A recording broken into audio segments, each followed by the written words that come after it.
Welcome back to my channel! Ngayon naman po ay gagawa tayo ng isang masarap na dessert, ang cheesy coffee jelly. Okay, that's impressive. Pero using a rice cooker, that's the greatest thing kasi not everybody has an oven. While stuck at home at wala pang biyahe sa barko, busy si RJ flexing his cooking skills on his YouTube channel, Freya's Kitchen. Please subscribe and click bell button para lagi kayong ma-notify sa aming next video.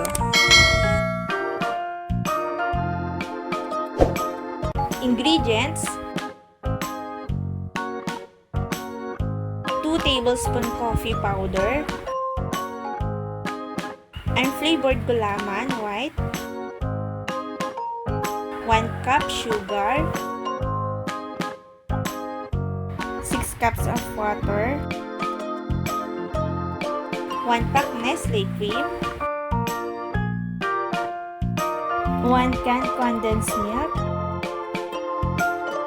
1 small can evaporated milk, 1/2 pack cheese, and 1/2 cup sago cook. Ito ang mga instructions. Una, sa isang cooking pot na may water, ilagay natin ang gulaman at sugar. Then, lagyan na din ng coffee powder at haluin natin itong mabuti hanggang sa matunaw itong mabuti.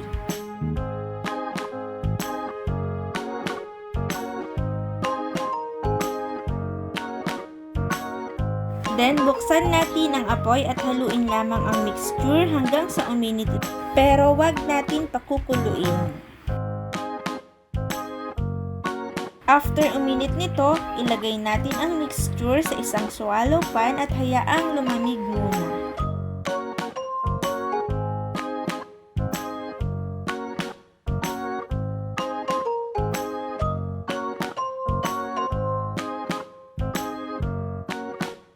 Kapag malamig at buo na ang gelatin, slice natin ito into small cubes. Then, sa isang mixing bowl, i-mix natin ang Nestle cream, evaporated milk at condensed milk.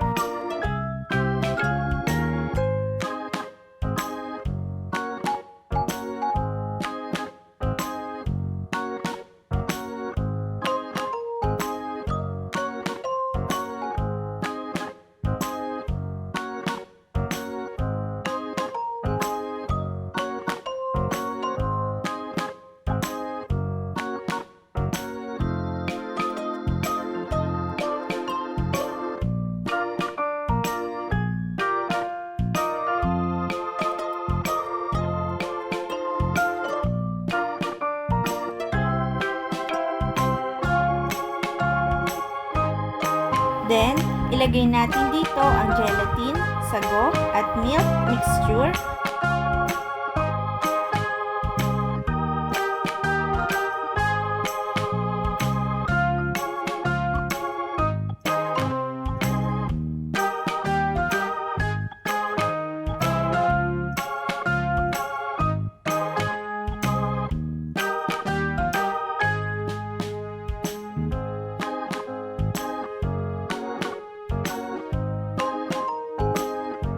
At slice cube cheese at haluin nating mabuti.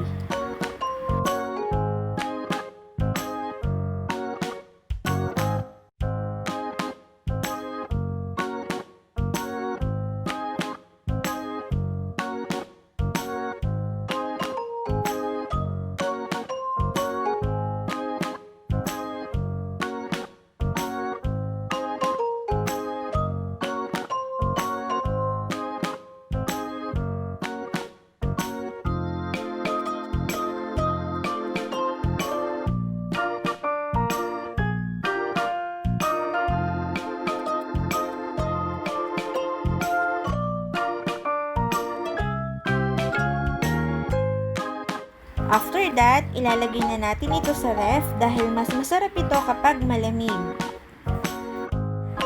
Diba guys? Ganyan lang kasimple gumawa ng cheesy coffee jelly. Try nyo na rin guys!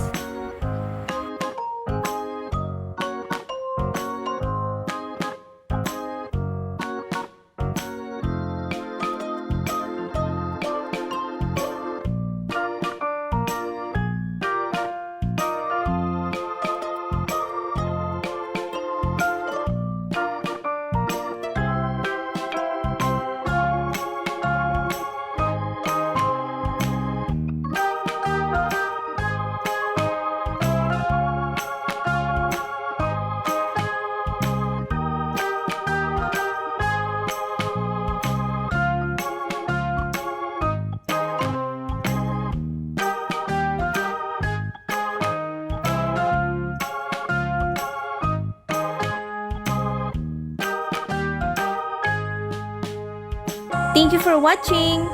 Kung hindi pa kayo nakakapag-subscribe, please subscribe na at i-click ang bell button para always updated kayo sa aming new video. Thank you! Bye!